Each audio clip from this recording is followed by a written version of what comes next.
Hey guys, it's Kelly Robinson with Pana Nose.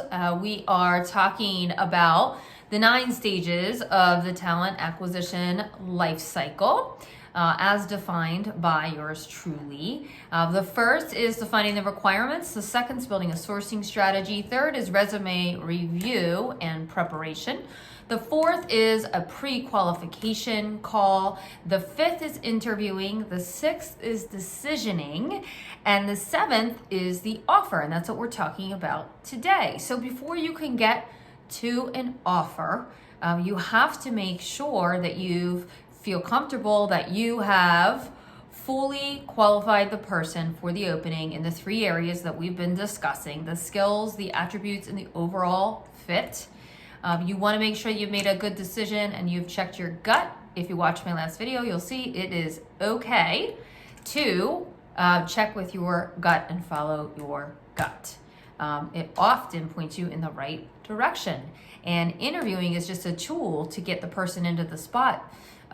We have to see if they can actually do the job, right? We haven't tested them in that way yet. Even if we've given them some exercises, that they really haven't been tested until they get in. So we do our best to make sure that they are fully qualified, and that's why we go through all of these different stages. Hopefully hiring managers and clients are really partnering well with their recruiters, whether they're internal or external. That's really how you're going to get the best qualified folks in the door. So as far as the offer, by the time we get to making an offer, a recruiter should have qualified the person as far as compensation, start date, notice, timing, all of that. That should be done. So when the client says, "Hey recruiter, we want to make an offer," the recruiter can say, "Great, let me go and pre-close one last time," which should have been done 1,000 times before.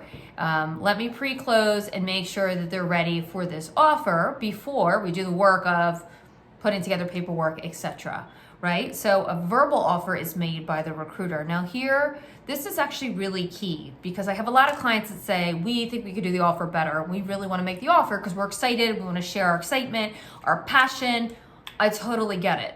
However, recruiters, if they're good recruiters, they're way more qualified to make an offer. But not only that, they have been pre-closing and building a relationship with this candidate and talked about compensation many, many times. So what could happen, and I've seen it happen many times, is the client says, "Thanks, recruiter, but you're just a recruiter. We're now going to make the offer, and we want to share our passion, and we think it's going to come across better from us." I agree with the passion piece, and I think there's a place for the client and the hiring manager in the offer, but I don't think it's the original offer. I think the recruiter should make the verbal offer, because here's why. Once you call a candidate and they hear your excitement and you're a CEO or some kind of chief level or director level, or even the hiring manager, it could be a manager, a supervisor, anything that shows some kind of prestige in the position also shows, "Wow, we want you really badly." And the candidate sometimes thinks, "This is a great time for me to renegotiate, because even though I've talked to the recruiter, I now have the client's ear directly and they want me. So I'm going to negotiate now." So sometimes they don't do that, and you can't fault them for, you don't ask, you don't know, right? So you can't fault them. But I think the right thing to do, I know the right thing to do, is let the recruiter do the verbal offer.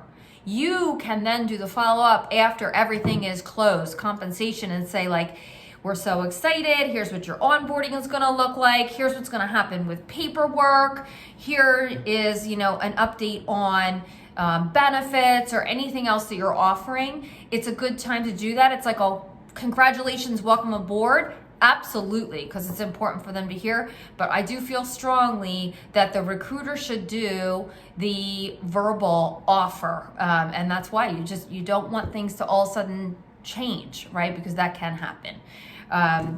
Anyway, that is stage 7, making an offer to a candidate after you've decisioned and met with a couple people, 1 to 3, to be more specific.